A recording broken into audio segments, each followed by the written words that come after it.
join me in the committee room to be able to further consider the estimates in relation to this head. Leave is so granted, Honourable Member.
Honourable Minister, you may now proceed, first of all, to introduce your team and give your opening comments.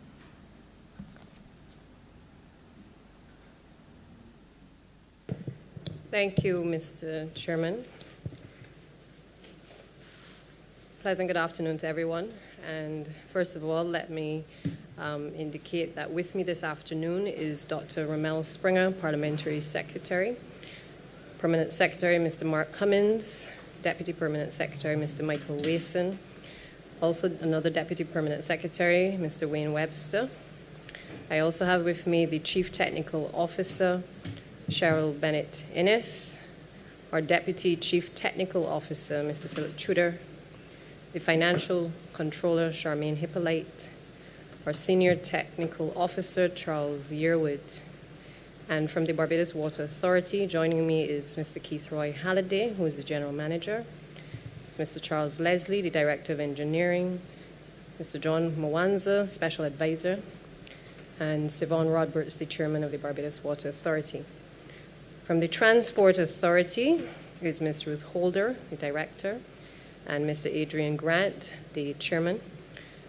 Also Fabian Wharton from the Transport Board, who is the CEO. Mr. Wayne Prescott as well, who is the Chairman.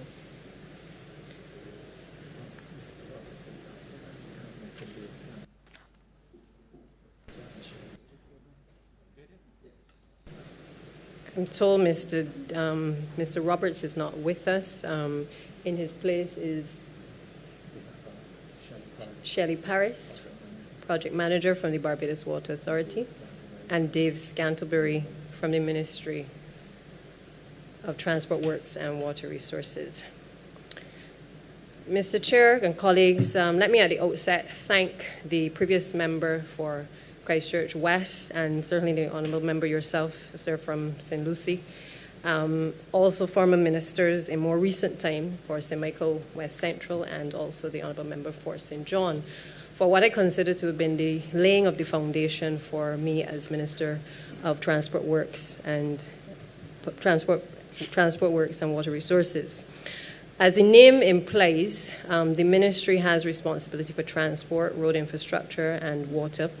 And I'm particularly mindful that in order for us as a country to generate economic growth and to improve the social well-being of Barbados, it depends primarily on the effective and efficient functioning of the infrastructure that I've so mentioned. And of course, by extension, the investments which govern the management of these resources and their further development. We have responsibility in this ministry for maintaining a historic 2,500 kilometers of water distribution and transmission mains, the majority of which, sadly, are between 50 to 100 years old. And it comes with a number of challenges of maintaining an adequate supply and also preventing wastage. The Strategic Mains Replacement Program, which has already been started, will continue in this particular financial year. I think it is has been certainly spoken about quite a bit in relation to the record of this administration to try to replace 120 kilometers of water mains. Already we've seen the relief that has been brought to the parishes of St. Joseph, St. Andrew, and St. John. There may still be some teething problems, but we do feel certainly in the ministry that we have made significant strides in bringing relief to a number of the residents in those particular communities. And certainly since I've become the minister, we've had an even greater thrust on dealing now with the northern parishes of St. Lucie and St. Peter. Plans are already underway for us to establish containerized desalination plants at Collington and Hope Plantation in St. Lucie. And there has also been an upgrade of the St. Stephen's and Lodge Hill pumping station. And this is in progress as well, with the intention over the course of the next few months that the Barbados Water Authority will have the ability to move water from the Ionics desalination plant into the Shop Hill system to ensure that there is adequate supply of water to those surrounding households. Work is also ongoing at 5 new precast concrete water storage tanks at 4 locations across the island, again to further reduce the number of water outages. Of course, despite us doing all of this work, I think the public is well aware that there are still challenges, whether there are issues in relation to electricity and outages, or whether it is in relation to pumps from time to time, or even the cleaning of wells. Some things are within our power, other things are certainly beyond our control. But I can say that certainly in the last few weeks on coming to the ministry, that I have recognized that the staff at the Barbados Water Authority have been making best efforts to try to address the issues that have presented the public on every occasion thus far. We have also started the process of procuring 34 diesel generators, and they've been ordered and they're due to arrive around May of this year. And it is also hoped that, especially if there are national emergencies or even indeed power outages, that this will also help us to address the issue of low water supply. As it relates to the Transport Board, we have responsibility in the ministry for the board. It has, just like in the case of water, it has a majority age fleet, even with the additional 49 electric buses that we have ordered, which I believe we are all proud to say that we've been able to enter into the fleet of this country. And the good news is that we have another 10 buses which are planned for this financial year. The Transport Authority, which is responsible for over 9,000 PSVs in the sector, has been plagued with a number of service quality issues for a considerable time.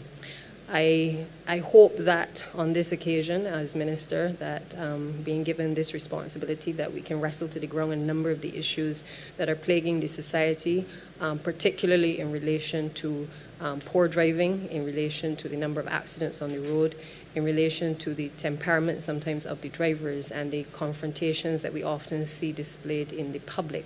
And I look forward certainly to the stakeholder consultations over the course of the coming weeks as well. The time has now come for us, though, to address the bad behavior. I can certainly say to the public that we have regulations, which are the transport regulations, which are coming. It is our intention to be able to go back to Parliament, get those approved, and certainly be in a position shortly to roll out an extensive campaign to ensure that drivers who are on our roads going forward of the PSVs basically comply with a certain level of standards that allow us to be comfortable that we are safe when we use these particular vehicles.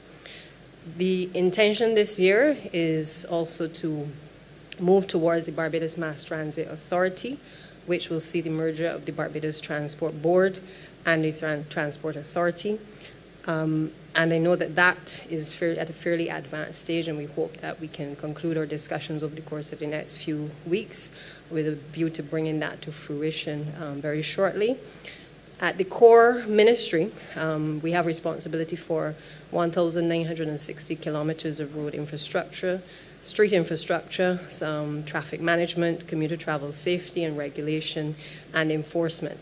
And let me just say that, back in 2018, this government had to prioritize roads. We had a situation where many of us who had been in opposition, for instance, did not have the benefit of a number of roads in our own communities being done. But by winning 30 seats, we had a responsibility then to prioritize in each of our communities the types of roads that we wanted to see addressed. And then ministers were able to assist us in this exercise, and we've done a number of roads in the course of the last few years to address the priorities that had been given. While we haven't gotten all done, in this upcoming estimates, it is our intention to continue the extensive road infrastructure program and to certainly help to build on the major road networks and to improve, in particular, a number of the community roads as well. Scotland District, I think it is fair to say within the last few days, the Prime Minister of Barbados has signed an agreement, a framework agreement with the Ambassador from the People's Republic of China, and that has begun the process of the negotiation of a loan agreement with the Exim Bank for the sum of 230 million Barbados dollars. The agreement will obviously assist us in greatly for bringing relief to the Scotland District, which, again, for many of the persons who live in those areas, they've been crying out, in particular their MPs have been crying out for many years for some issues to be addressed in relation to road infrastructure and slippage. And we now have the opportunity over the course of the next few years to start the process of addressing these issues. In these estimates, you will see that we have not only accepted that we're going to be engaged in this loan financing, but we've also provisioned for professional services, making sure that we have the relevant oversight of the project, making sure that we have allocated funds for supervisory services for the project. Because I think it is fair to say that with a lot of these major projects, it is important that we provide that level of supervision to ensure that the roads are executed in the manner for which we intend. The next area, Mr. Chair, that I would want to just mention in my opening would be the Barbados Licensing Authority. I spoke a few weeks ago about the issues that the general public had been raising regarding the Barbados Licensing Authority. It is no mystery that this has been an ongoing problem for the authority. The public, as you know, is able to renew their driver's licenses online. The over 70s are able also to do the same. There has been a process of modernization at the institution, but there have been some challenges in relation to ensuring that persons are able to receive their driver's licenses. I can, again, give the assurance, as I did just last week, that work is in motion to be able to ensure that those persons who have not received their driver's licenses as yet, that we are able to address the backlog. And as it relates to the modernization of the licensing authority, we are also not only dealing with that department, but we are also moving to the government electrical department as well to ensure that they can transition as well in terms of modernizing and digitizing their department. Work is already on the way in relation to the electronic vehicle registration system, and this will continue into this financial year. The EVR system is intended to help us to better monitor and enforce the provisions of the Road Traffic Act. There's an estimated 30% or about 30,000 vehicles on our roads that are currently unregistered. I'm sure the public, many people have had situations where they've gotten into accidents and persons were not properly licensed, and therefore this is a concern for all of the various stakeholders. And we've therefore invested in a system which we hope to now be able to address the issue of registration once and for all. I will speak to that more. I'm sure questions will come in relation to that, but just to say that this is the first step in us, again, helping to modernize the existing system. At the ministry, one of the major undertakings continues to be the investment in renewable energy systems for our large users in the Transport Board and at the Barbados Water Authority, which we believe will result in considerable savings going forward. We've already seen these benefits as it relates to electric buses, and I think there's further scope for us looking at other alternative solutions across the boards. With respect to BWA, it is hoped that this move will result in fewer water outages as a result of any challenges with power. Over the course of the next few years, it is also our hope that we can encourage the electric mobility program with a view to expanding it from 650 to 70,000 electric vehicles by 2030. Of course, a major part of the achievement of our goals has to be a modification in the way in which the ministry conducts its business, how teams are deployed, and of course, the removal of outdated engineering and drainage standards as well. And of course, I could not speak in this introduction without speaking to the work that the ASH program workers have been doing. They came about as a result of the situation with Ashfall, but they have now, I think it's fair to say, across Barbados, been able to assist us with keeping Barbados clean, and certainly to the satisfaction of all of the various constituencies. We are seeing the hard work that they're putting in. And I know that the team and myself have spoken about how we transition these workers to helping them to do more things within the department, learning other aspects of the ministry, so that you do not come in and remain in the same position that you came into, but that we create opportunities to be able to move people on to other levels if they are so interested. I want to make the final point, Mr. Chair, that while there's been a significant draw on the public purse in relation to this ministry, in particular, we've been addressing issues of the South Coast Sewage Project. We've had to address the issues of water supply and water outages over the course of the last few years. We've had to improve on our public transportation system.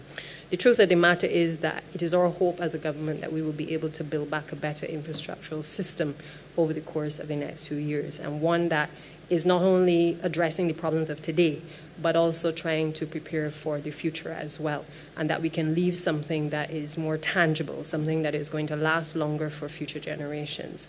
And so I hope that in the coming months that we are able to address some of the pressing issues in relation to water reuse. We have 2 bills before the House of Parliament presently that will address water zone legislation and protection in that area, and also address the issue of water reuse. It is our hope that there will be an extensive public education campaign that will be set out over the coming months, because these are all things that are going to be new for the public, and we owe it to the public to be able to engage in a very candid discussion about the future of water and certainly water reuse in this country. So, Mr. Chair, I look forward to our discussions this evening. It is late in the day, but we are happy to continue if the questions from the floor do come on Monday. And therefore, I hand back over to you for the questions to flow from the members of the House. Honourable Minister, would you kindly move the head? Thank you, Mr. Chair. I therefore beg to move that head 81 do now stand part. Thank you. We shall now proceed with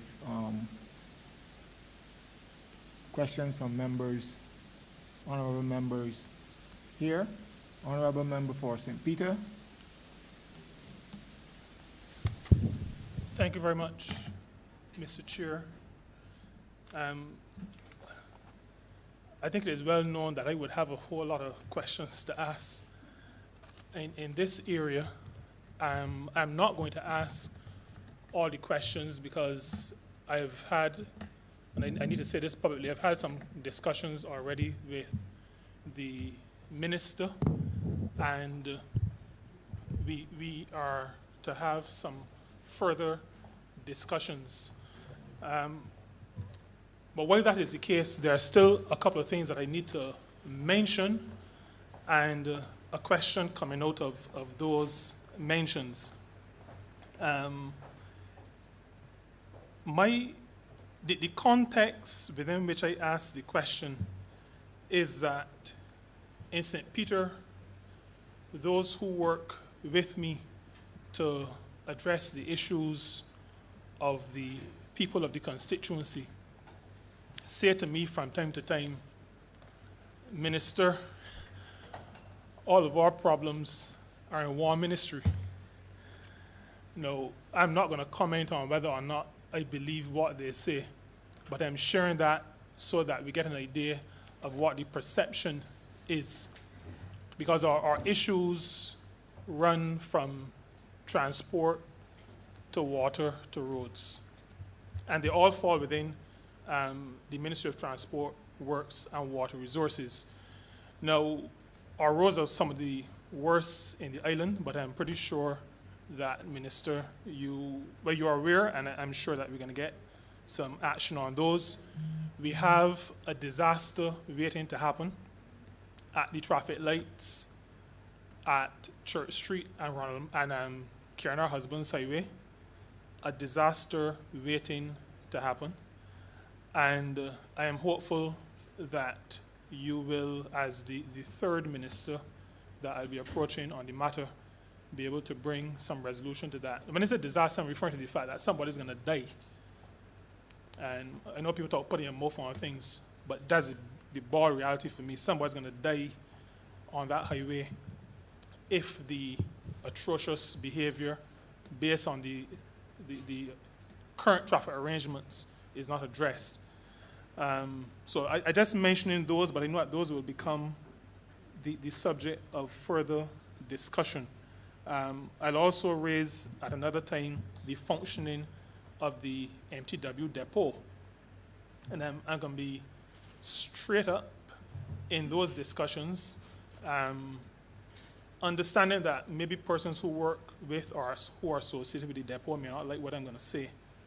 But after going through no 2 election campaigns, there are certain things that you don't worry about anymore. And you focus particularly on solving the issues or facilitating the solutions to the issues that face residents. The most pressing of which is water. And I note, Minister, that that is where you started. And I want to commend you for starting there, because it suggests to me that you recognize that the provision of water is critical to life. And while I have issues with roads and transport, water remains the critical issue. You spoke to the mains replacement, and you mentioned the truth that the mains that we have are old. When the residents of Boscobel saw the tank going up in 2019, they were overjoyed, like I was. Since then, though, the relief that they expected has not materialized. And so now, even when we have water, it is often discolored, so it can't be used for drinking, and it can't be used for the laundering, the washing of clothes. I am aware of the challenges, the processes that we're going through. And the reason why I raise this is because while understanding those challenges myself, I am aware that my constituents have been suffering in a sustained way since 2014. Both mine and those of the chairman of this Standing Finance Committee. I'm mentioning him because he may not be able to speak fully for himself, and he would not take away the few minutes that I used to mention St. Lucie from my St. Peter time. But the truth is that we've been having these sustained issues since 2014, and we've been told all kinds of things, but the relief hasn't come. People feel that they've been played with because sometimes the water comes back on when the meter reader is coming out to read the meter.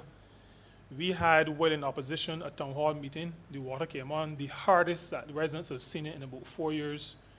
Hard for about 2 days around that time.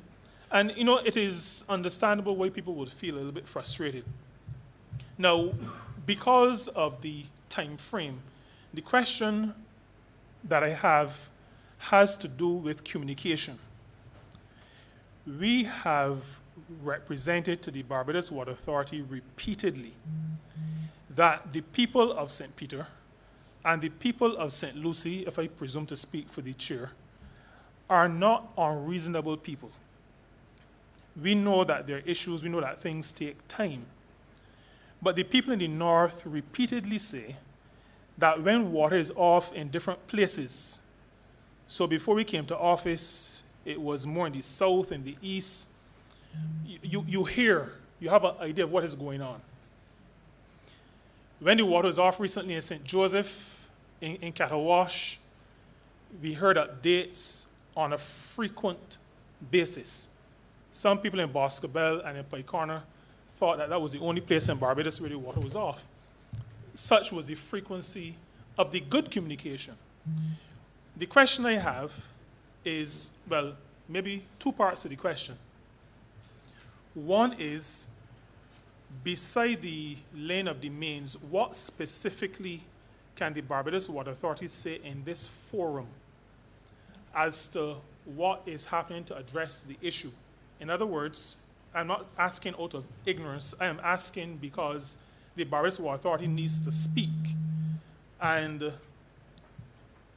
speaking to what is happening in terms of mains, because actual work is taking place, that needs to be spoken to. Actual work in terms of the containerized plant, the desalination plant at Colleton.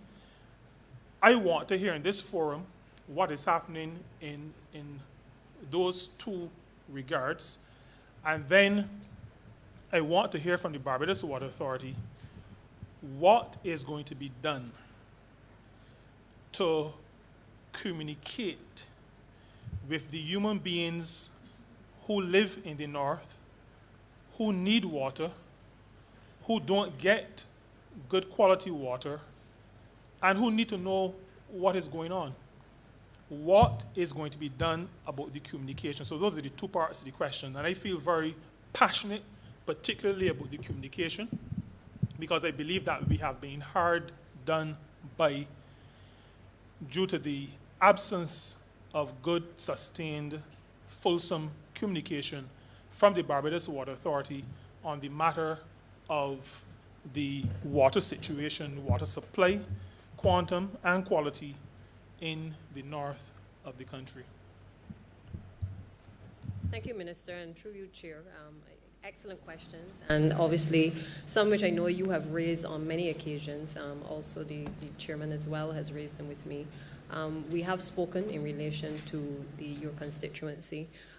In the first few weeks of being in office, myself and the Parliamentary Secretary took the opportunity to go into St. Lucie, not because we didn't want to go into St. Peter, but as you are well aware, we... Minister, you need to speak a bit louder. We're having a bit time. Okay.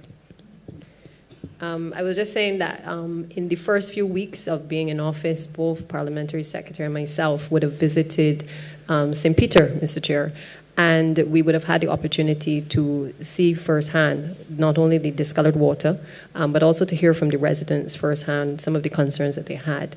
I suspect the concerns that were expressed there are probably no different from the ones that we will hear in the parish of St. Peter, particularly because it related as well, Honourable Member, to the issue of communication. Some residents were satisfied that the tankers were going above the call of duty, and we appreciated that.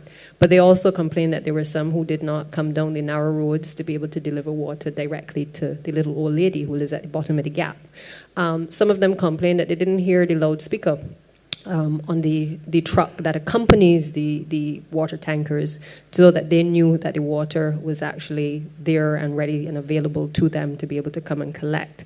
We also recognized on that trip that we needed to have additional community tankers in some of the communities, which it is my hope that when we visit St. Peter, that we're in a position to identify what additional support can be provided there.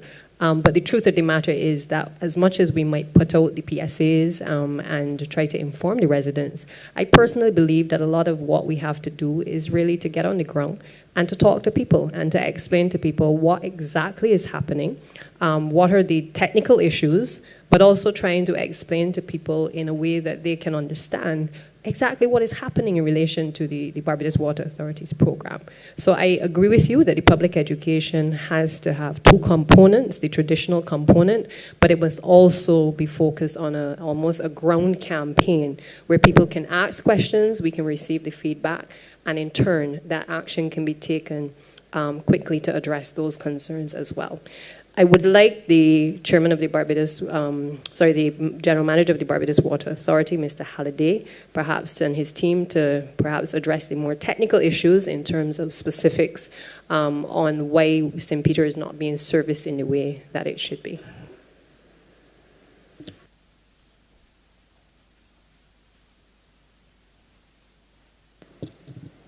Good afternoon. Thank you, Deputy Prime Minister. And Minister Colin Jordan, thanks for your questions as well. I'll try to give a bit of a sense of perspective as to the issues that are before us, and then I'll try to drill down into some of the more specifics. We are very sensitive to the fact that the communication still needs to be ramped up. We've been on the ground, but perhaps not sufficiently enough, as we would have discussed with the Deputy Prime Minister as well. And therefore, we're putting in place a complete communications plan that we're rolling out even as we speak, going into the next several weeks. What I would say in terms of the action on the ground is that our approach for the resolution of the issues in St. Lucie and St. Peter, the northern parishes, is really multifold or multi-pronged. We have some solutions that we're putting in place, at least on an interim or medium-term basis. Then we have some solutions that are long-term. In any event, whether it's medium-term, immediate, or long-term, one thing remains very clear, is that we must pursue the means replacement program.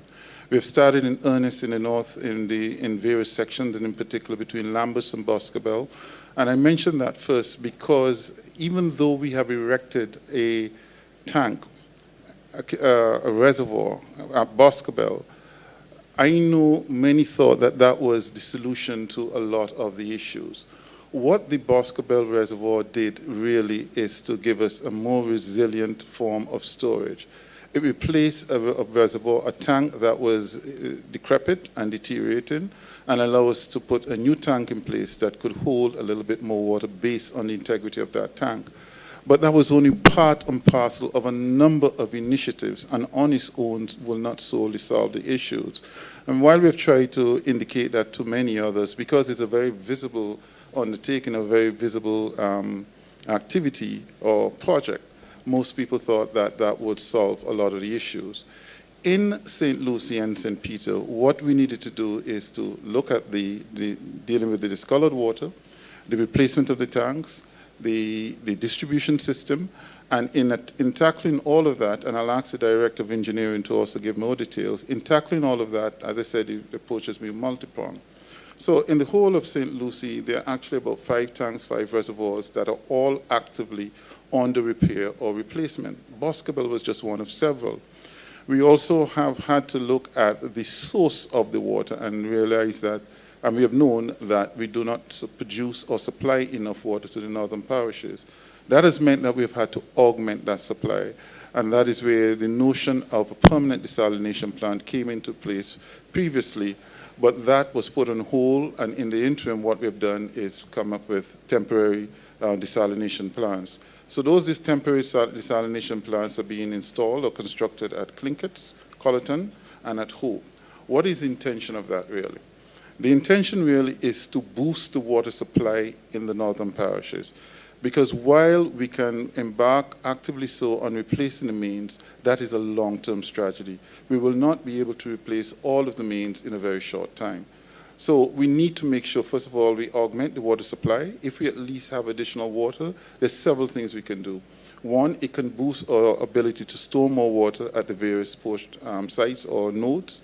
Two, where we need to flush some of the pipes, some of the mains, which are contributing to the discolored water, we'll have that water to be able to flush.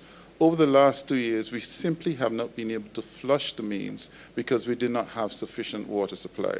So putting the desalination plants in place where we are producing additional water will allow us to at least do that. Then we also needed to look at the discoloration. There are two things that we're doing where the discoloration is concerned. We have applied what we call a sequestering agent. What that sequestering agent does is to stop the lining of the pipes from further deteriorating so that the water will be discolored. And secondly, based on the research and checks that the engineers did in the last year in particular, they have discovered that one of the wells, one of the significant wells that produces most of the water for the north, needed cleaning. We have actually engaged a company to do that, and we expect to be able to clean that well in the next 10 days to 2 weeks. It has taken some time to do some of these things simply because of the preparatory work that is required. Even going into the well is a very dangerous undertaking, and there are very few people who would want to do that. So we have had to do a number of things to put what we needed to put in place to be able to pursue that undertaking. So for instance, once we take that particular well offline, it means that the water production or the water supply would decrease. We have looked at alternatives to make sure that we can at least meet some of the demand or boost some of those. And very shortly, we'll roll out all of the specifics where the cleaning of the Allendale well in particular is concerned. But I'll pause there for now, and then I'll hand over to our Director of Engineering in the event that he wants to add any additional information that will also help to explain not only the issues in St. Lucie, but also solutions. Thank you.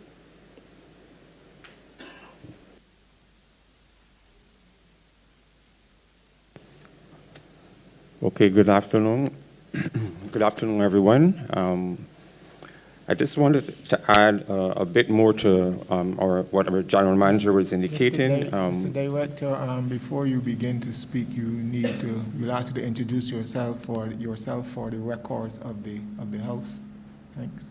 Okay, sorry. I'm Charles Leslie, the Director of Engineering of the Barbados Water Authority.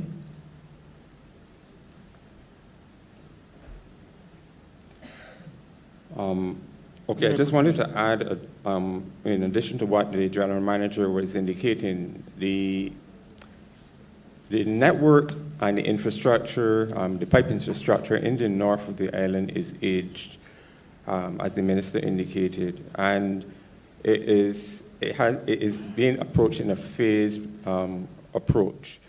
We are dealing with the replacement of some of the tanks, like at Boscobel and Half Acre. We're doing replacements there. After those replacements, we're also going to be looking at the repair of existing infrastructure. At Half Acre again, and at Lamberts, we're going to be doing replacement or repairs to those infrastructures there. That will address the issue of the storage, as the General Manager was indicating, and allowing us then, once we have the water from the new sources, to be able to store it appropriately and efficiently. We are also looking at the replacement of the main infrastructure. What we've recognized is that the infrastructure in the north of the island is perhaps older in some instances than some of the other infrastructure, and we're experiencing more frequent bursts in some of the areas. For instance, in the Rockfield area, Pike Corner area, we're experiencing sometimes bursts on a daily basis, and we've recommended that, and we have a phased approach where we're looking to replace those mains in those areas. We have started with the replacement of the transmission mains first, because the intention is to move the water from the source into a storage facility, and those transmission mains has been a bugbear with us because they're breaking so frequently. As you correctly indicated, when the new reservoir went up in the Boscobel area, the intention then was to continue to pump from Lamberts to Boscobel, but bi-weekly or sometimes on a daily basis, we've been having breaks on the transmission main between Lamberts and Boscobel. So that was the first one that we had to address, and if you go to that area, you will see the replacement of that main in that area. Across the length and breadth of St. Lucie, there are approximately 34 kilometers of mains that we have to replace to be able to bring a sense to reduce the frequency of breakages and to be able to bring more resilience to the network. And we have to do that in phases because all of the resources are not available So in the first phase, we are going to be looking at approximately 12 kilometers, 12 of the worst affected of those mains to replace those. Then we are also looking at the addition of new water to the addition of new sources, the augmentation of the water supply in the area. At the Hope and at Colleton, we have done a considerable amount of hydrogeological work, and that really means that we are looking at how the water and the quantities of water that you have available underground in those particular areas. So we've completed drilling of observatory boreholes at both locations. We're in the process of assessing that information. Our contractor has indicated that by next week we should have the reports that would advise us where we can find new sources of water and the quantities that will be available and the quality that will be available in those areas. Then we will go about doing what we call the establishment of the well fields for the development of those sources. We have started the whole process of the procurement of the resources in terms of the plants, the pipes, all of those resources we've started to procure already, and some of them are on the island. So once we have the precise location where we do the installation of those well fields and the development of those well fields, we then can proceed with the erection of the plants. The plant at the Hope, we believe that one is going to be easier to establish based on the preliminary information coming back from the hydrogeologists. So we had meetings there up to this week with the contractor looking at how we can accelerate that program. So I just wanted to add those bits to indicate that we are aware of the issues in St. Lucie, but we have come with a multi-pronged approach to be able to resolve those issues that you've mentioned. Thank you. Thank you very much, and I look forward to the communication plan, which I think I heard the general manager to use the term rollout. It occurs to me that I heard that term rollout on a number of occasions already over maybe the past 3 years. And I hope that the rollout will become, I can still use our word, a reality, because all the information that has been shared is good information, but the people need to be aware of the progress in addressing the issues. My focus in terms of the question that I've asked is keeping the people of this country, the people of the North, appraised of what is happening in the program. Thanks for sharing the information this evening, and I look forward to a continuation of this sharing so that people understand. The patient, good-natured people of the North are updated as to what is happening in resolving the challenges. Thank you very much. Mr. Chairman, I just want to come back in just quickly because the Honourable Minister also raised the issue of Church Street and the challenges, or the concerns rather, in terms of that particular area, obviously having frequent accidents. I just last night, in speaking with the PS, another constituency representative had raised with me some issues in relation to some other areas which were of concern.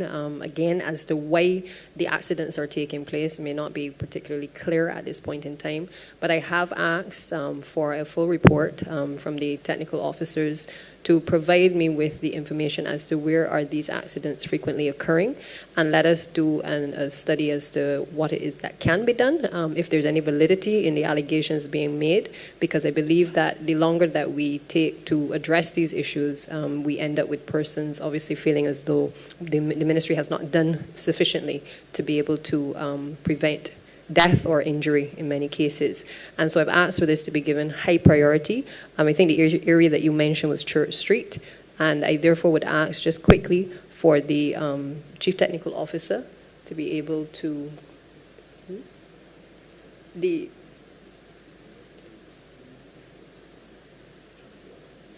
Yeah, I would ask for the Transport Authority to just speak to this quickly.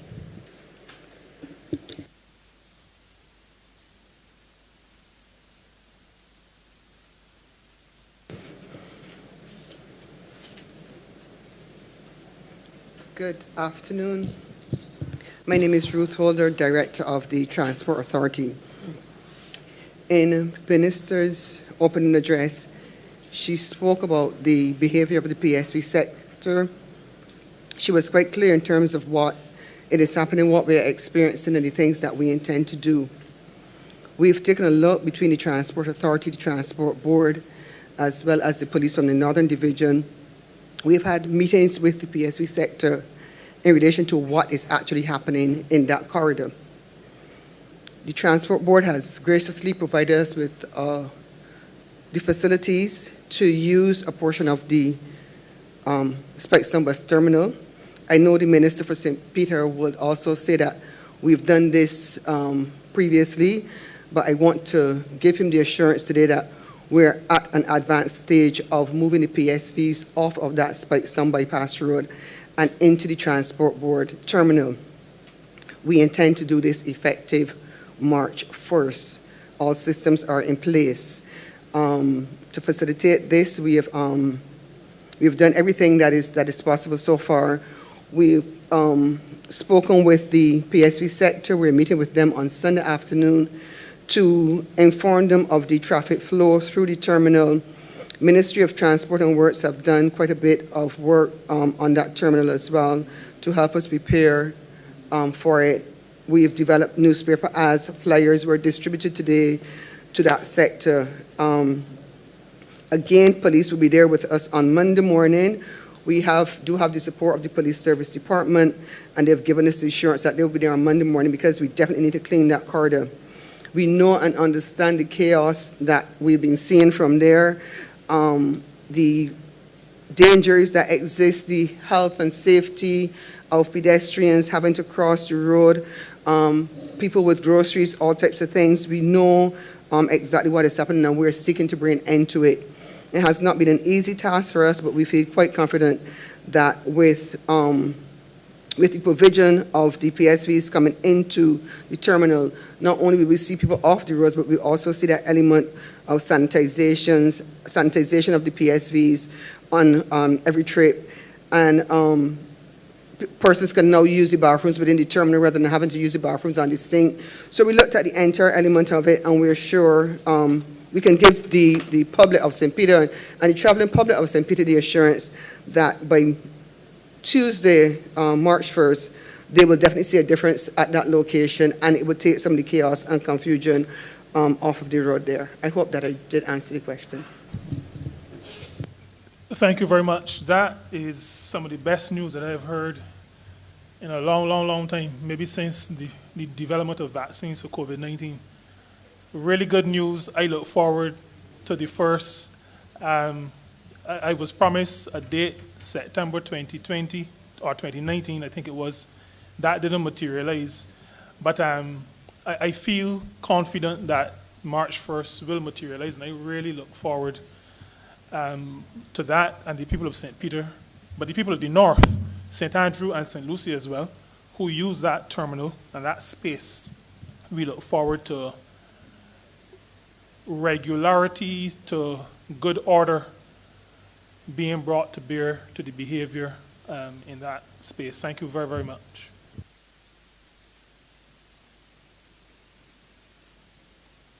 Thank you, Honourable Member for St. Michael South Central. Thank you, Mr. Chairman. I have 3 or so questions for the Minister and the officers of the Ministry. The first has to do with the matter of licensing and inspection of vehicles. Both from the doing business perspective, I have been engaged and continue to be engaged on this matter. You know, Barbadians, when they believe that you work in a certain area, or have worked in a certain area, they will continue to engage you on things that they believe that you may have some capacity to understand. And second, from the small business perspective, I have in St. Michael South Central driving instructors, people who own small businesses where they sell vehicles. I cannot possibly describe to you the number of concerns and calls and messages that I get trying to understand the issues related to registration of first registration of vehicles, related to the process for permits and driver's licenses. I hear from you, Minister, that there is electronic vehicle registration process that is underway. I hear from you equally that there is a backlog with respect to licensing and that there are efforts underway to deal with that backlog. However, I'm concerned about the relationship between the Barbados Revenue Authority and the Licensing Authority. A year ago, I took the liberty of learning from some people in the sector what are the steps that they were experiencing to be able to deal with first registration. It involved paying at BRA for a weight certificate and that taking 2 hours, going to the Pine to weigh the vehicle, that taking an hour, scanning the weight certificate and other documents and emailing to BRA and waiting for a response, having a barcode to proceed to Shore Pay, or having to deal with a request for further information, that taking up to 14 days, making a payment at Shore Pay, and then waiting for an email, waiting for an appointment to pick up discs and stickers and so on. That was a year ago. I'm assuming that has been resolved and that has changed, that has improved. Well, that has changed because I'm still hearing concerns about issues related to registration of vehicles. Most of the concerns that I hear, even when the process changes or even when a step is improved, I won't suggest that no steps have been improved, but even when a step is improved, there seems to remain this vexing situation of the relationship between what the BRA is responsible for in the process and what the licensing authority is responsible for. And I'll be honest with you, Minister, before you came to the ministry, when other ministers were there, I would go between the officers in finance and the officers in the ministry of the officers that deal with transport, or I would go between the two ministries. One department would say it is the other department would say it was that department. Can we have, for the benefit of those Barbadians listening who sell vehicles, who have to deal day to day with people who have to do permitting and licensing to drive, what is the actual issue as it relates to that relationship and the various responsibilities that have to come together? Can there not be a situation where the licensing authority is dealing with the entire process, because it's not the only department that will have to take and handle payments? Can we not have a situation where the BRA has a clear role and is able to deal more clearly? Can we hear what exactly is the challenge and what is intended to resolve it, and by when? Thank you, Minister, for the question. Again, very valid concerns that I think the general public have expressed.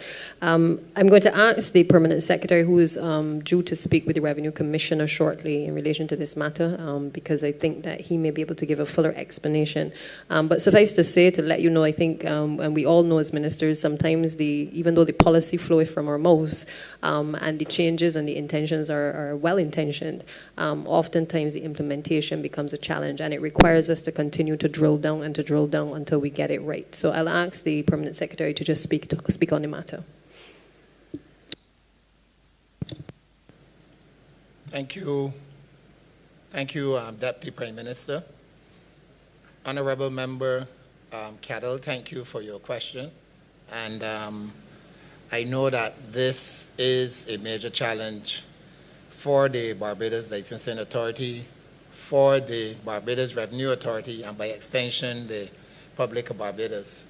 I must apologize for the absence of the Chief Licensing Officer, who is not well, and I will do my best to answer your question because it's something that has engaged the attention of the ministry, as you have said correctly, for the last year. I will first speak to vehicle registration. After the Barbados Revenue Authority came into operation, the registration of vehicles, because of the money that is exchanged in that process, became a function of the Barbados Revenue Authority. That worked relatively smoothly up until a year to 14 months ago, when unfortunately the building which was occupied by the Barbados Revenue Authority at the Pine had to be vacated because of environmental challenges. So what would have happened before is you would go to the BRA, where they probably had 8, 10, sometimes, I think they had provision there for 11 cashiers. So you go to the BRA, it wouldn't take you a very long time, maybe 20 minutes the most, and you will pay, I'm going to use the example of the weight certificate, $25 for your weight certificate. You come over and join the line, your vehicle is weighed, and you go on your merry way to start your registration process. When that building had to be vacated, persons now have to go to Warrens, they either have to go to Oistins, to the Treasury, or wherever there's a BRA office, pay, and then come to the Pine. So for example, a transaction that would have taken 45 minutes to 1 hour at most, as we speak, is now between 3 to 3.5 hours, and certainly that is not good enough.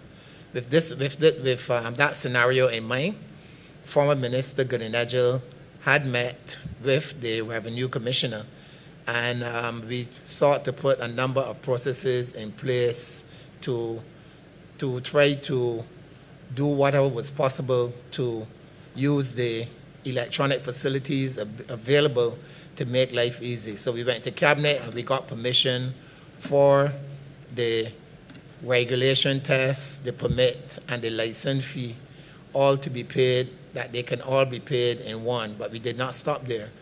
We met with the Revenue Commissioner, and as the Deputy Prime Minister has said, as soon as these estimates are finished, she has informed us that she is ready to meet to show us what has been put in place in dealing with that proposed rollout. Now, I know that still does not make it any easier for someone who is trying to get a weight certificate because of the unavailability of the BRA at the location. Fortunately, this week, I was in the Standing Accommodation Committee, which is chaired by the head of the Public Service.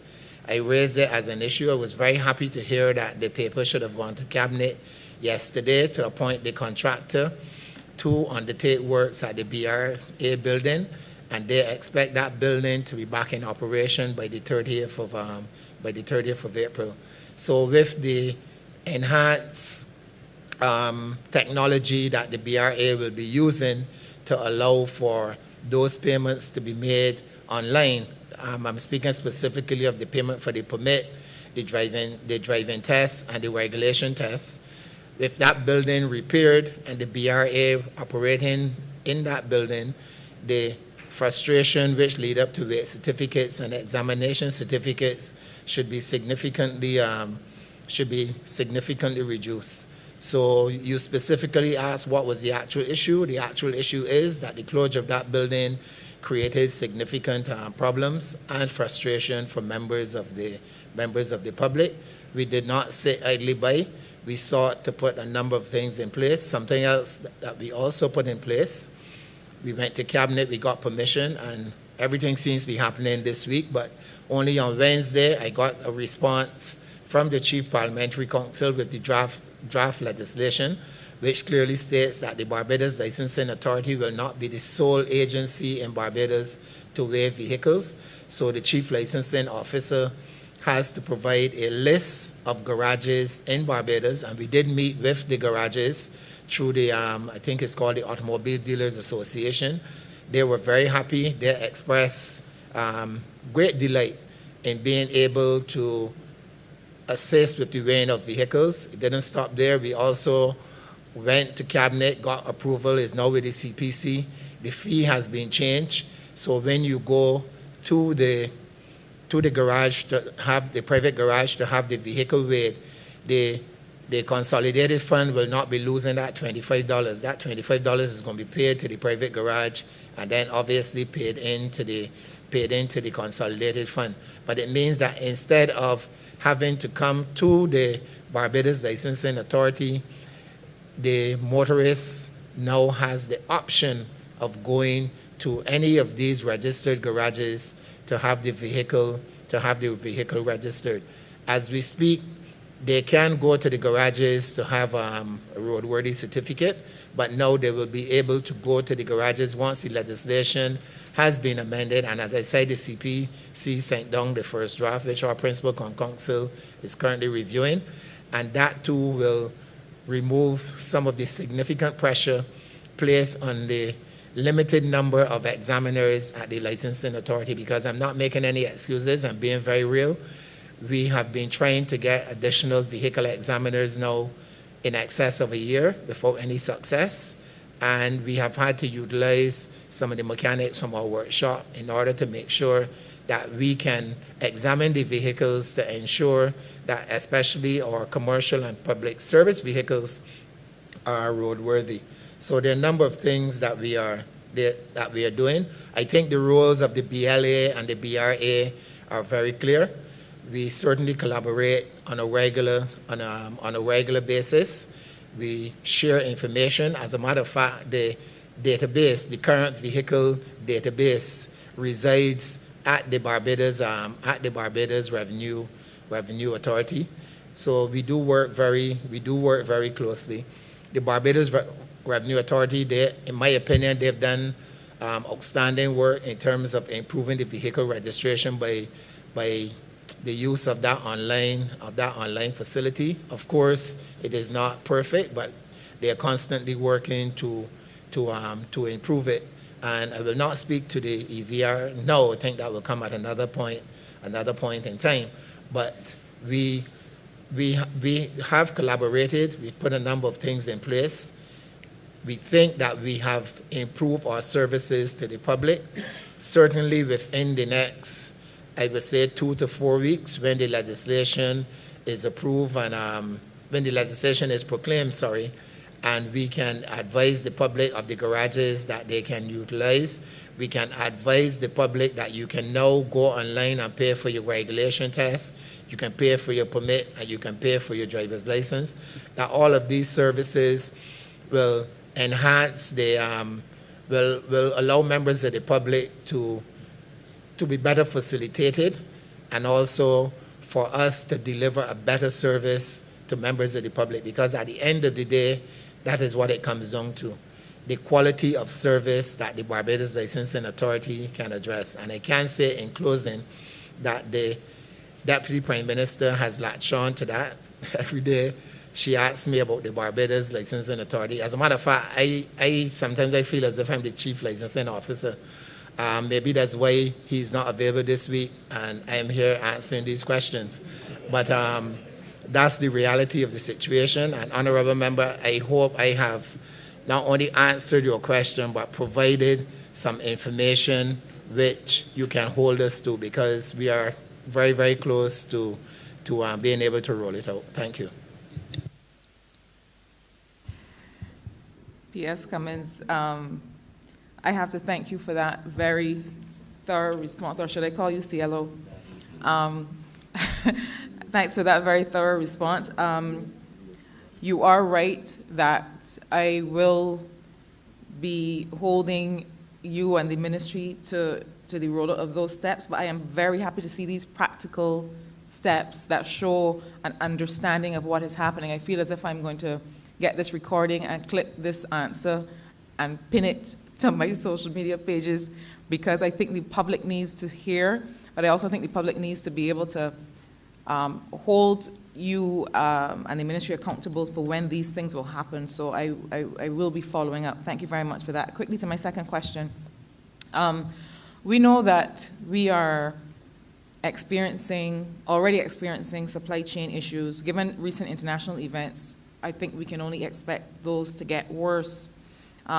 But even prior to those recent events, we have been discussing issues related to the supply of sand for the major capital works and the major construction boom that we are already in this country. Supply of sand. Recently, I'm hearing that there are issues with the supply of concrete blocks, all kinds of other inputs for works of different types.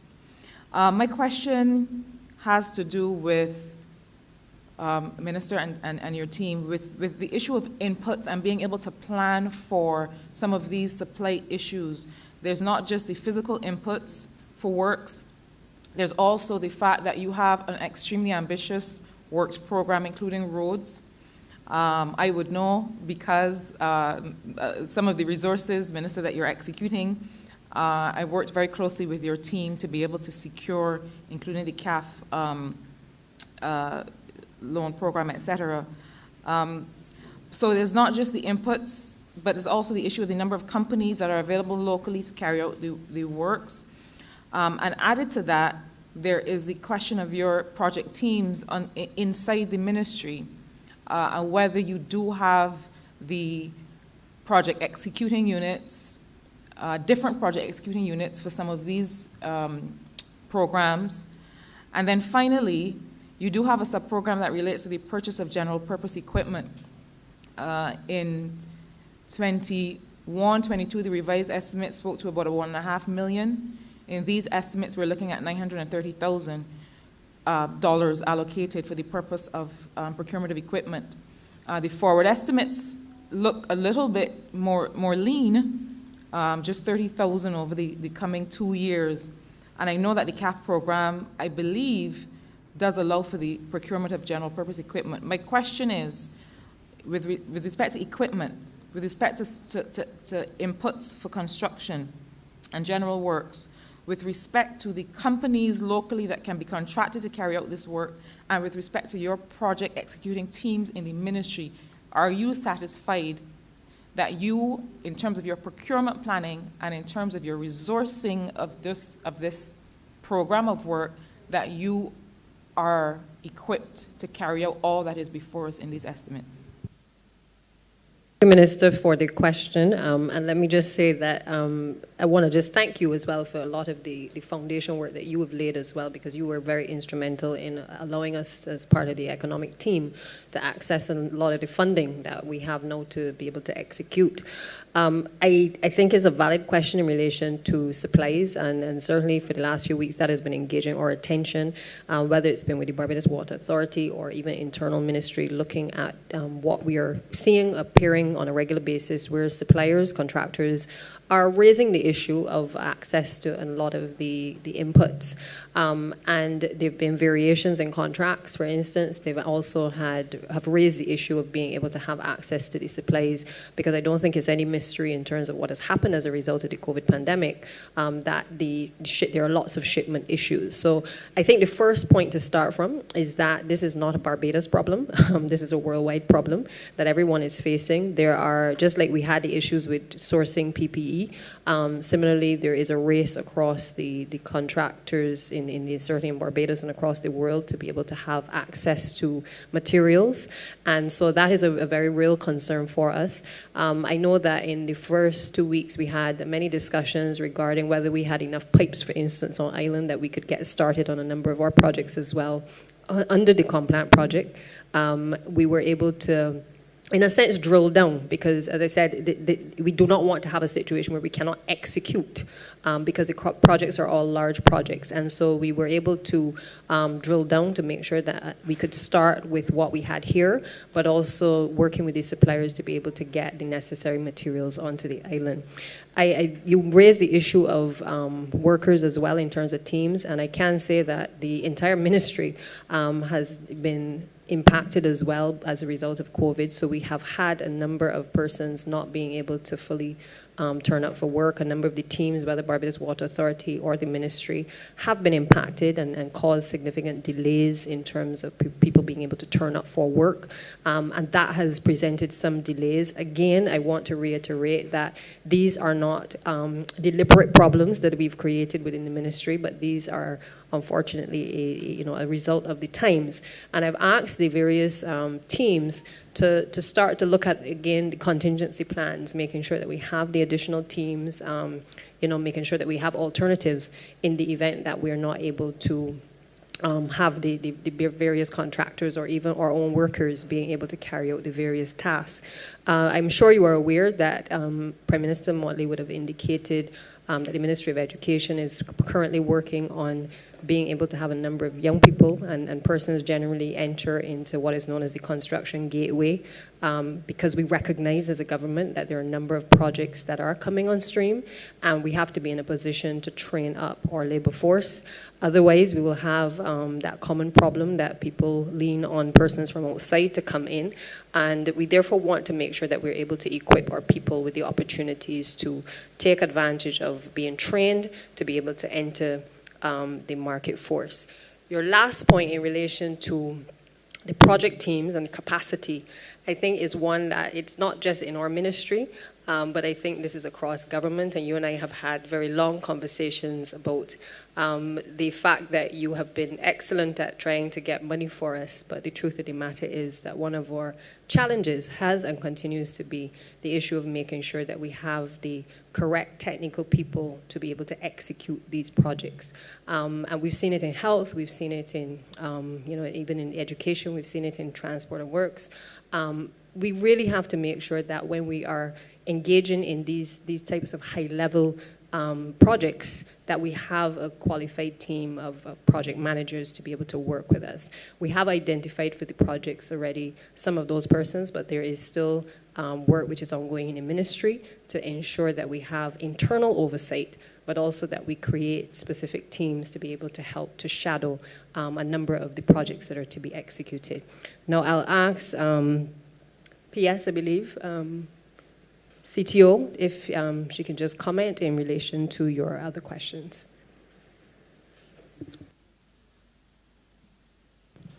Hello, Cheryl Bennett-Innes, Chief Technical Officer, Ministry of Transport, Works and Water Resources. You're going to have to help me with what were the remaining questions, because I thought between PS and our minister, they basically covered it. So I'm trying to think. I can't remember what was left.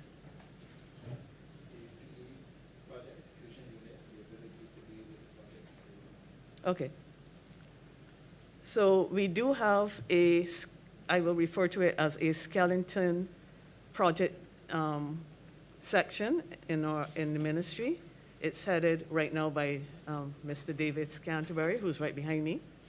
But we definitely recognize that we're going to need to support the work that they will be doing. And we've already made a proposal on, shall we say, purchasing, recommendation to purchase some of the services that we believe that we would need to help us to manage the projects.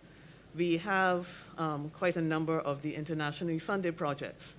We have the Latin America Bank, which is CAF. We have the Chinese project in the Scotland district, which is Complant. Happy to report that in that particular one, the Complant case, we successfully have got quite far with engaging two firms that will be doing the supervisory engineering services work for us. And then there is also the IDB project. And we hope to be also, we have already engaged some of the engineering, supervision, and other consultancies for those projects. So we're getting some help, but the ministry lost quite a number of its technical staff, not just to during the retrenchment, but we are a growing older group, and some of us have retired, some of us are near retirement, and some of us are not sure how much longer we can last. But we are going to be, as I said, we've made a proposal to augment the project section. And if you want to hear a little bit more in detail about that, I'm sure Mr. Scanterbury can detail that for you if there are any specific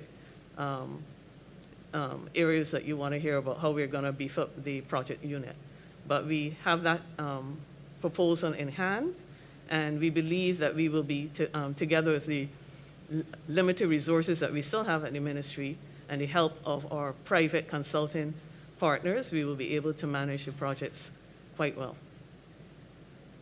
Thank you. I don't necessarily need to hear details on the project team composition, but just a caution that, you know, with the CAF, the IDB, with the various projects, there's a temptation to use the same project team to execute. And when I look at this public sector investment program, Minister, that you have responsibility for, it is large, and it will require several balls in the air at once, so that the individuals may not be able to manage, and indeed it may delay execution. I didn't hear too much about the equipment, but perhaps it can come in under my final question, which has to do with your sub-program 525, improvement to traffic management. And it, for me, prompts the question on a plan that this government has had for some time, which has to do with a new, and I believe, Minister and PS, I believe that it may be contemplated under the CAF program, which is a sector-wide approach program, which looks, I think, which looks beyond infrastructure and hard works to other kinds of projects. But I'm thinking about all of the conversation around Bridgetown and its redevelopment, and the issue of the flow of traffic, the pedestrianization of Bridgetown, the issue of parking, and how traffic moves and how people move around the country, but in particular around urban areas. Whether it is contemplated that the plan around pedestrianization of Bridgetown and Greater Bridgetown area to smooth and to be able to address traffic management, but also the parking, and the fact that when we first contemplated the parking issue, it was not just to address traffic management, but it was also an economic enfranchisement effort to say to individuals that parking garages provided an opportunity for Barbadians to invest. It is a pretty straightforward income stream. It is heavy on capital in the beginning, but doesn't require much maintenance throughout. And there was a plan to be able to have parking satellites and shuttle services and so on to be able to smooth the flow of traffic in and around Greater Bridgetown area. Related to that is the issue of traffic calming measures. And, you know, I'm sure that many members have constituents who reach out from time to time and suggest traffic calming measures in the streets where they live. I can say that in St. Michael South Central, those requests have come frequently, have been made to the ministry. The area, for me, that is not very transparent is how those decisions are made, whether there's a benchmark for when there will be responses to those requests, and whether there could not then be a more complete plan for traffic calming measures in particular areas of the country. So, for example, rather than me having to come and ask that there be speed bumps at 6th Avenue, Belleville, or at St. Hills Road, or at Quakers Road, and not be sure on what basis the decisions are made, not be engaged further, not hear a response, whether there could be, and I'm sure that there's a lot that goes into that because you're managing traffic, so you may not want speed bumps in two roads that adjoin each other because it may, I'm not the expert on that, your team is, but whether there can be a plan developed so that you're not just waiting for requests for residents to ask for speed bumps, but that based on where schools are located, based on where satellite services for the QEH are located, which is also at 6th Avenue, Belleville, that there can be a plan for what are the kinds of traffic calming measures, what are the traffic management considerations beforehand, because I think people want to understand that there's planning going on in these things.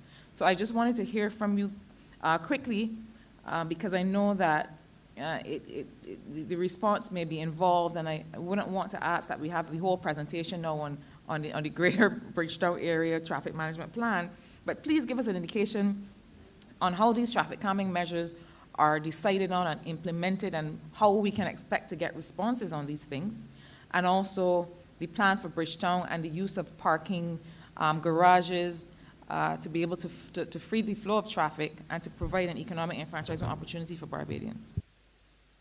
That was quite a bit, but I'll try to do it as quickly as possible. I think, if I remember correctly, you started first with the plan for Bridgetown. We definitely have put forward a proposal for Bridgetown. Certain decisions have to be made. Part of the plan could have included whether or not you wanted to consider pedestrianization, for instance, of Broad Street. And if you're going to do that, then of course other things have to happen with the streets that adjoin and connect with Broad Street.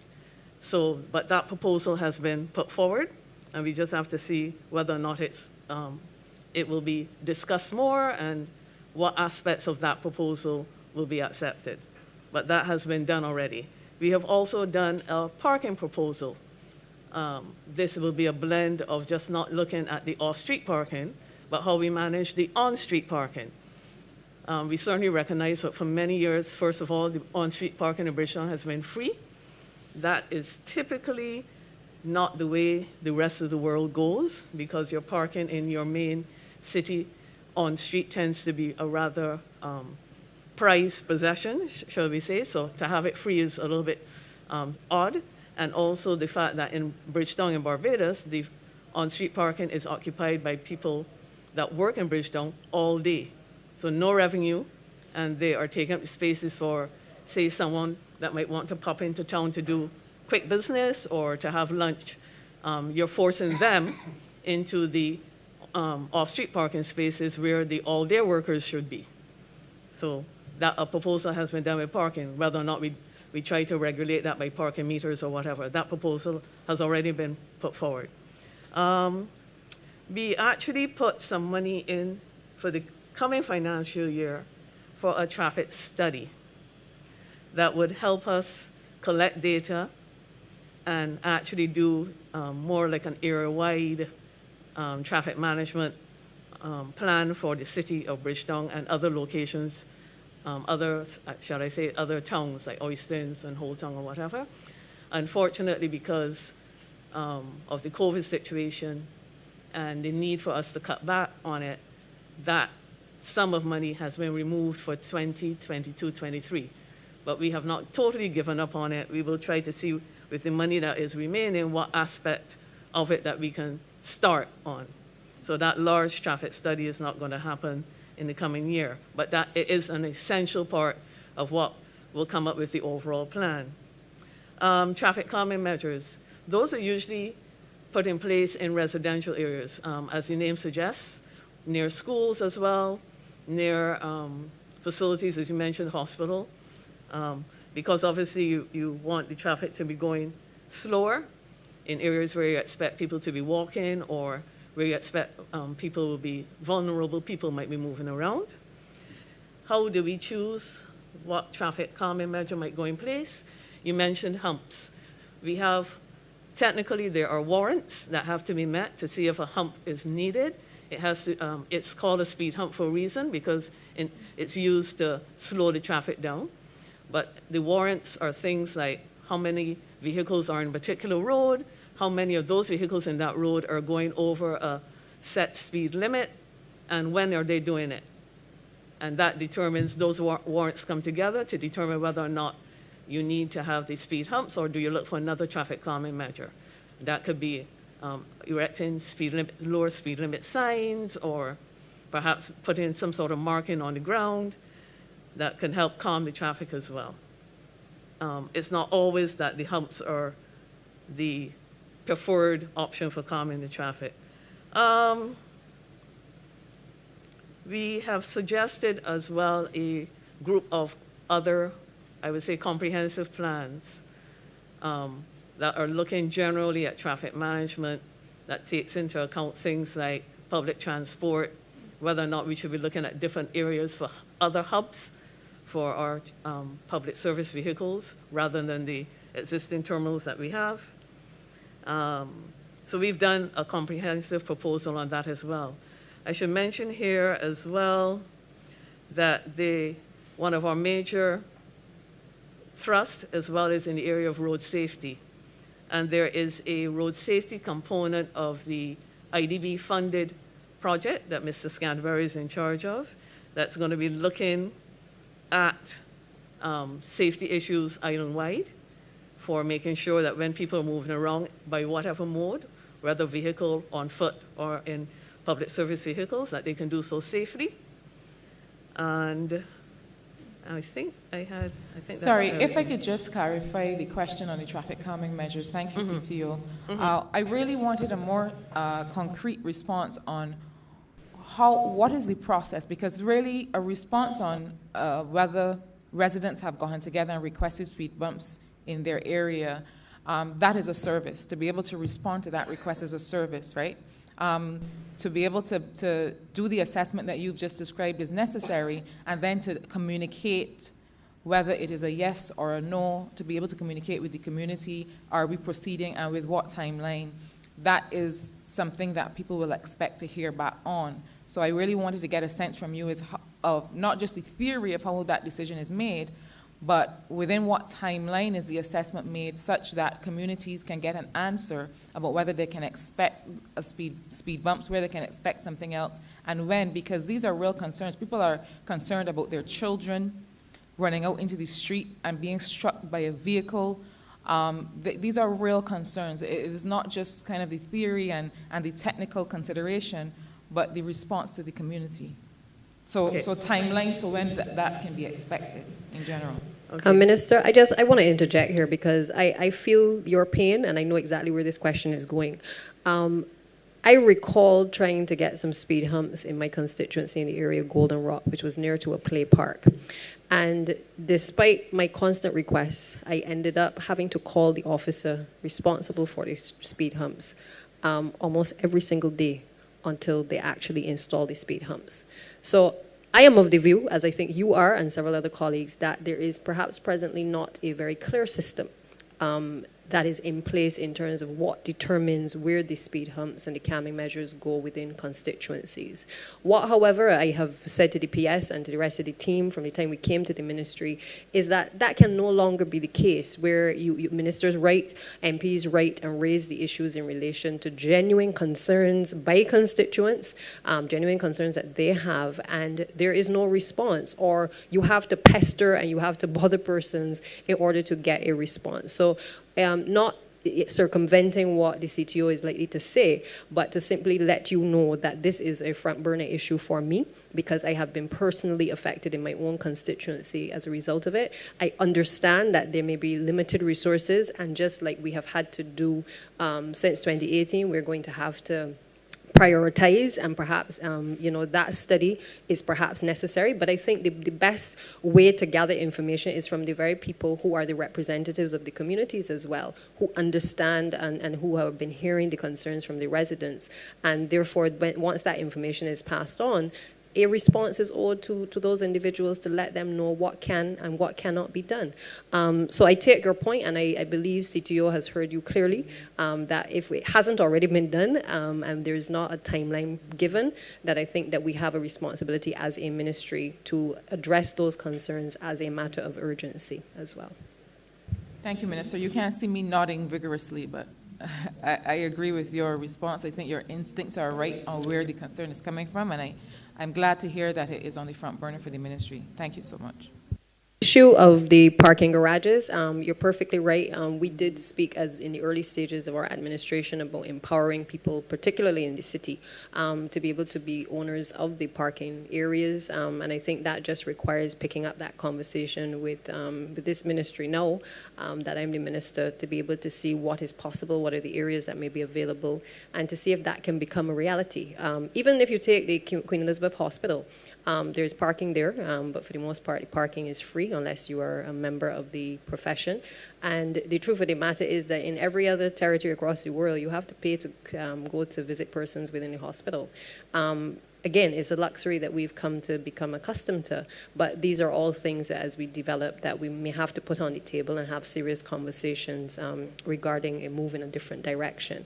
I just wanted to touch on the other issue that you raised in relation to Bridgetown, and to say to you that the senior ministers and the Prime Minister, we've met in the last few weeks, and this issue was, again, a front burner issue for the ministry. It was one that I think former Minister Duguid and Minister Goodinejel also would have started the process of, hence why all of the studies are in place in terms of what the CTO has raised. And it is one that I've indicated to the PS that we need to certainly revisit. One of the things that we are, in a sense, reimagining in Bridgetown is obviously different ways to access the commercial enterprises to make sure that, you know, Barbadians feel comfortable either parking and riding, or even introducing shuttles into the Bridgetown area. There are many studies that have been done in terms of the traffic flow. I think where we are now is that decisions just need to be taken. And before we take those decisions, we just need to make sure that we are obviously in consultation with all the various stakeholders. And again, that we walk the public through the decisions that we're taking and why we're taking those decisions as well. Thank you.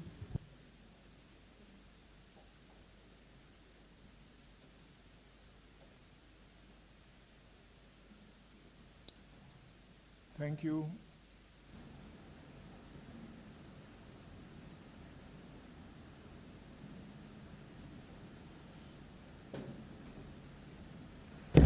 Honourable Member for Christchurch East. Minister, allow me to thank you and your team for what has been a pretty comprehensive address and presentation so far, and some very thorough answers to the questions. I have a couple of burning questions, but one in particular I've been holding for quite a while. I think a lot of our traffic issues on Highway 7 and on the West Coast Road have to do with the way that the public transportation owners and operators use the roads. I was stuck behind a vehicle going up to Old Town, and literally the vehicle at no point in time got past about 40 kilometers an hour and was quite often less than 30. But because of a steady stream of traffic coming in the opposite direction, it was unable to pass them.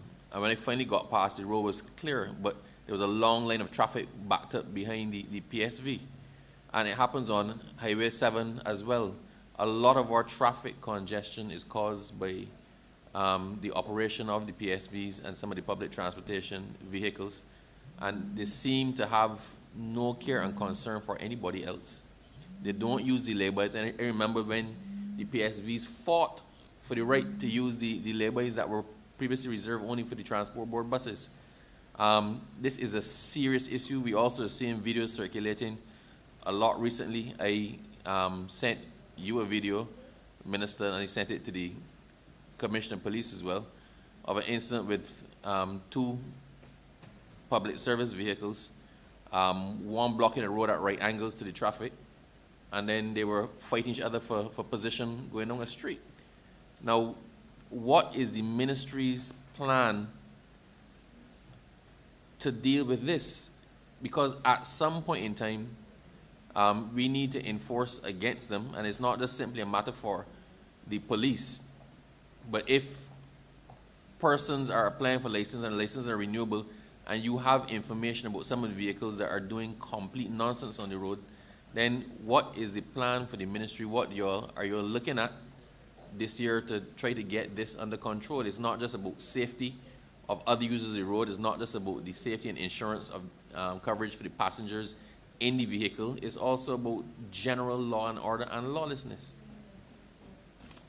Minister, for your question. I totally and wholeheartedly agree with you that something has to be done in relation to a lot of the lawlessness that we see on the roads. I think there is general consensus amongst the associations. I haven't had the opportunity to speak with them, but based on what they have red flagged to me in correspondence and certainly in preliminary conversations, I get a sense that they too are concerned regarding the operators and what they've been seeing as well on our roads by a number of them.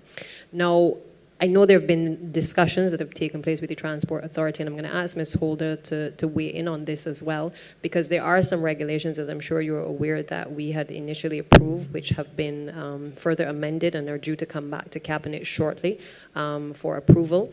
But again, as I said in my opening, that we have to now have a very zero-tolerance approach to bad behavior on the road. And it has to come to an end. And I think that it is not that we want to take away the living of anyone. I think we have a responsibility to all Barbadians and certainly persons who visit our shores to do the responsible thing and to make sure that people are properly trained, particularly because they are offering a service to the public, that the owners of the vehicles as well have a responsibility to those drivers and certainly to the general public to make sure that they are satisfied, that the persons understand the road traffic regulations, that they abide by the rules that are governing our roads, and that they do not participate in lawless behavior on the roads. But I'll let Ms. Holder speak to this issue a little bit more deeper. Thanks, Deputy Prime Minister, for your detailed answer. I believe that we were probably sharing the same notes on this one.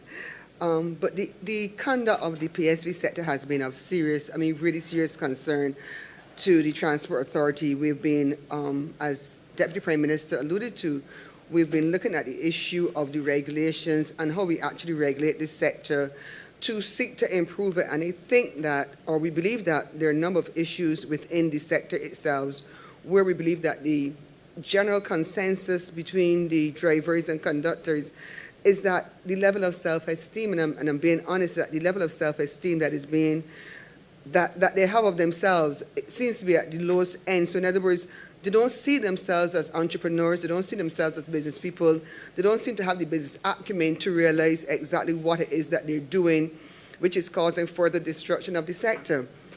So for example, we see the few bad ones, and the entire sector is blamed because we have a few bad apples. But I, at this stage, would like to vouch for the good ones, because I believe within myself that 80% of the sector is relatively good. We have about 20% that is giving problems and is causing issues. We, however, believe that with the regulations in place that we can eliminate some of the things that we're seeing nowadays, some of the problems that we're having. In addition to that, we know for sure that the element of training in the PSV sector doesn't happen. It's the only, probably one of the onlyest jobs, I believe, in the world that you say to a guy, take this vehicle, bring me X amount on a weekly basis, on a monthly basis, and do whatever it takes for you to get passengers, for you to make money out there. This ought not to happen. So we've developed a training program which will enhance their skills, their interaction with people, their competencies, in order to create a more safer and a customer-focused transport sector. Not only should the training program do that, but it should also be tailored to ensure that future drivers are aware of the importance of their role. And it should also address the behavioral patterns, the perceptions of who they are, and to create a degree of self-awareness and see this as a real business and a real money-making entity.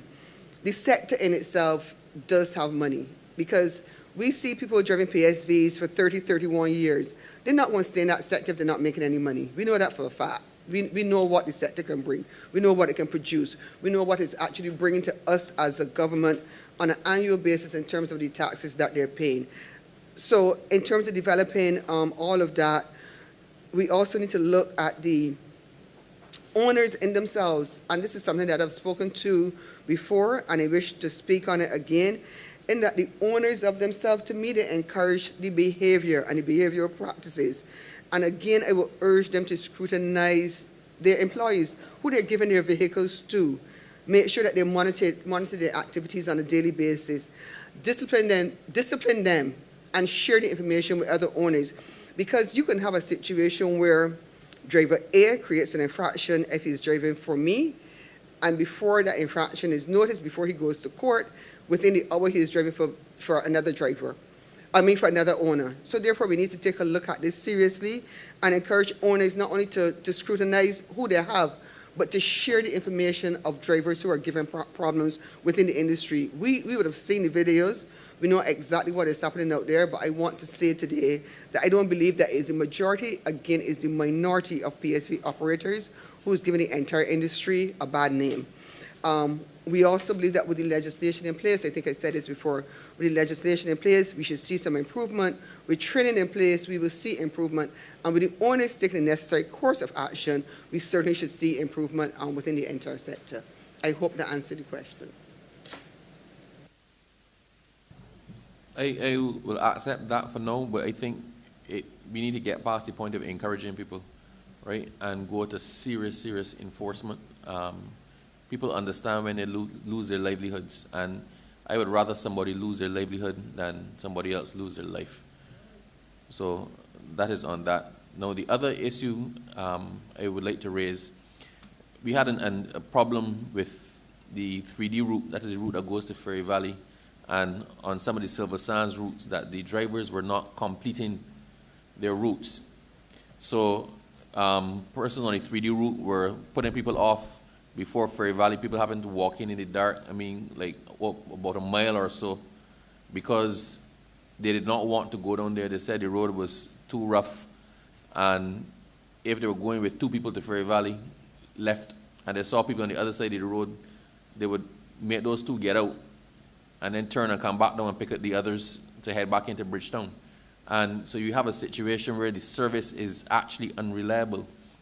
Now, I raised the question with licensing with the MTW, and they said the issue was to get inspectors to do it and the collection of evidence and whatnot. But if we are serious about getting this situation under control, because we can bring in buses, we can take back up the slack and cut people out of business, but we don't really want to do that, and we don't know how efficient our service is unless the persons run their designated route. If you are given a license to run a route that from Bridgetown, past the Garrison, through Oistins, up past Silver Sands, up past Roy Smith, up to Chancery Lane, up to Long Beach Estates, then you are supposed to, once you leave Bridgetown, you are supposed to cover the entire route. If somebody's at a bus stop, you don't know.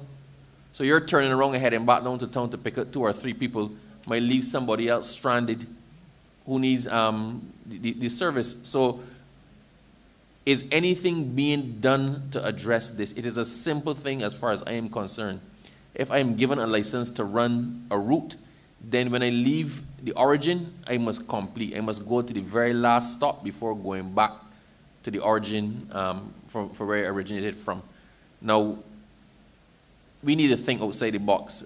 PS Cummins, I heard you're saying that other people are going to be doing weighing of the vehicles and roadworthiness checking and that sort of thing. I commend you entirely for it. We need to decentralize certain things.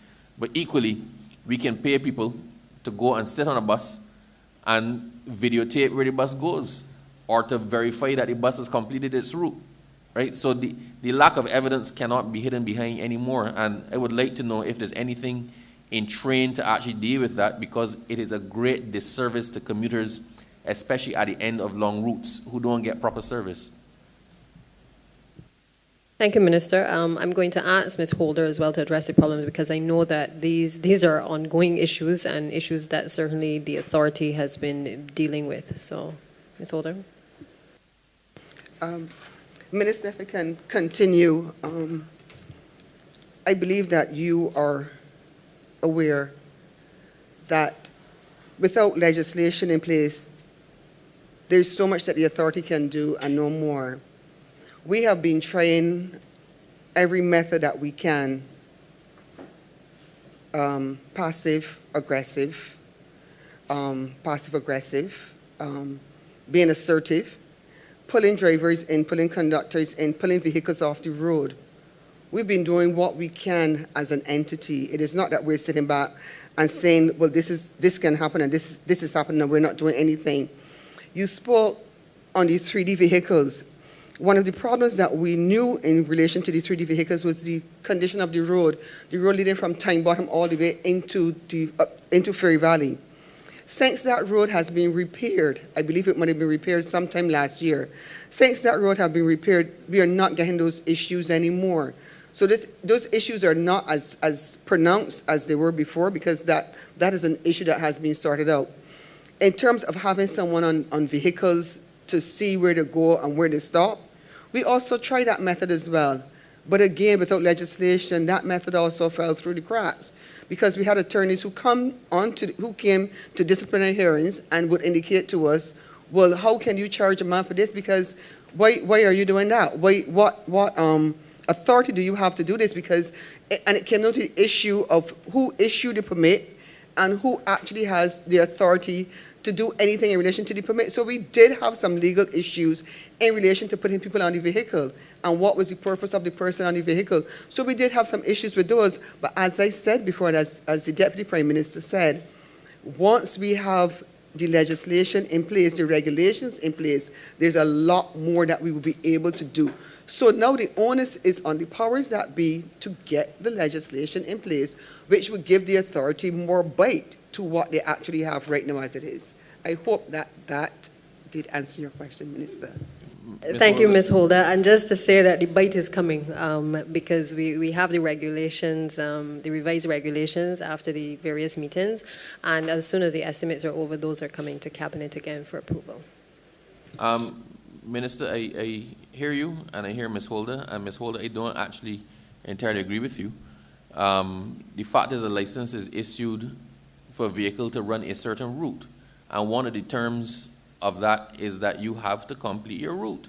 So with what is there on the books, I believe that you are in a position to enforce. But if we're going to do suspenders and braces, and the minister is assuring us that the regulations are coming to make things airtight, then I will hold my steam for that. But it is something that we cannot.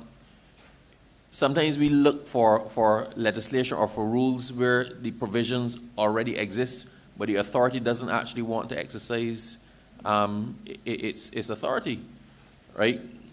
It is real simple. If I give you a license to run a route from Bridgetown to Sam Lord's Castle, if the bus leaves Bridgetown but never reaches Sam Lord's Castle, then it has not complied with the terms of its license. When that license comes up to be issued again, you can actually refuse to issue that license. But I do have faith in the minister, and she's a lady of her word. So, Minister, I look forward to all of the bells and whistles that would make everybody feel comfortable in exercising their full jurisdiction to bring the situation under control. I am aware of the time and I'm being signaled, and I will hold my next question for, I guess, Monday.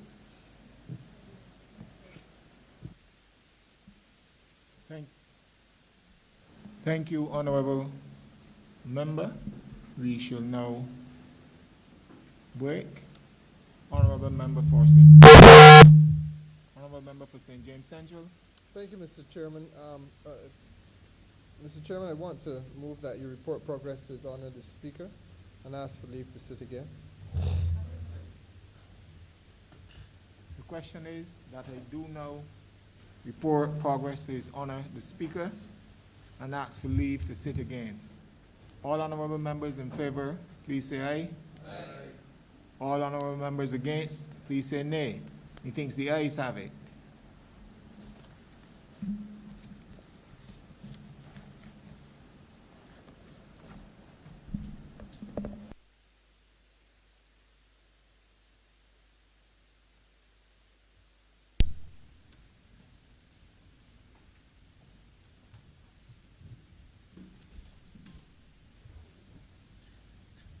The Chairman of the Standing Finance Committee has reported progress and requested leave to sit again.